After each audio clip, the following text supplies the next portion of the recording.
Celebrate చేయాలని వెళ్లిన ఆ వేడుక చీకటి నీడలా మారింది. బెంగళూరులోని చిన్నస్వామి స్టేడియం వద్ద జూన్ 4న నిర్వహించిన ఆర్సీబీ విజయోత్సవ పరేడ్ ఓ ఘోర ఘటనకు దారితీసింది. లక్షలాది మంది అభిమానులు చేరడంతో క్రమశిక్షణ లేకుండా ఏర్పడిన తొక్కిసలాటలో 11 మంది ప్రాణాలు కోల్పోయారు. మరో 56 మంది తీవ్రంగా గాయపడ్డారు. ఈ ఘటనపై దేశవ్యాప్తంగా తీవ్ర స్పందన వచ్చింది. ప్రజల ఆగ్రహానికి ప్రభుత్వం స్పందించక తప్పలేదు. కర్ణాటక ముఖ్యమంత్రి సిద్ధరామయ్య ఆదేశాల మేరకు పోలీసులు విచారణ మొదలుపెట్టారు. ఇప్పటికే ఎఫ్ఐఆర్ నమోదు చేసిన అధికారులు ఈ రోజు మొదటి అరెస్టు కూడా చేశారు. బెంగళూరు విమానాశ్రయం వద్ద ముంబై వెళ్తుండగా ఆర్సీబీ మార్కెటింగ్ హెడ్ నిఖిల్ సోసాలేను పోలీసులు అదుపులోకి తీసుకున్నారు.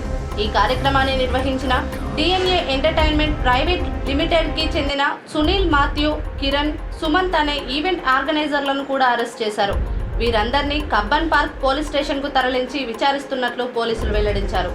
పరేడ్ నిర్వహణలో అనుమతి లేని విధంగా నియంత్రణ లేకుండా కార్యక్రమం జరిపిన కారణంగా royal Challengers Bengaluru team, event management company, అలాగే కర్ణాటక రాష్ట్ర క్రికెట్ అసోసియేషన్ పై కేసులు నమోదయ్యాయి. పోలీస్ శాఖ పైన చర్యలు తీసుకున్నారు. Cubbon park inspector Girish, ACP Balakrishna, DCP Shekar, నగర పోలీస్ కమిషనర్ దయానంద్ వీరందరినీ సస్పెండ్ చేశారు. పరేడ్లో ప్రాణాలు కోల్పోయిన కుటుంబాలకు కర్ణాటక ప్రభుత్వం 10 లక్షల చొప్పున నష్టపరిహారం ప్రకటించగా ఆర్సీబీ మేనేజ్మెంట్ కూడా 10 లక్షలు ఇచ్చే విషయాన్ని వెల్లడించింది. గాయపడిన వారికి అత్యుత్తమ వైద్య సేవలు అందిస్తున్నట్లు తెలిపారు.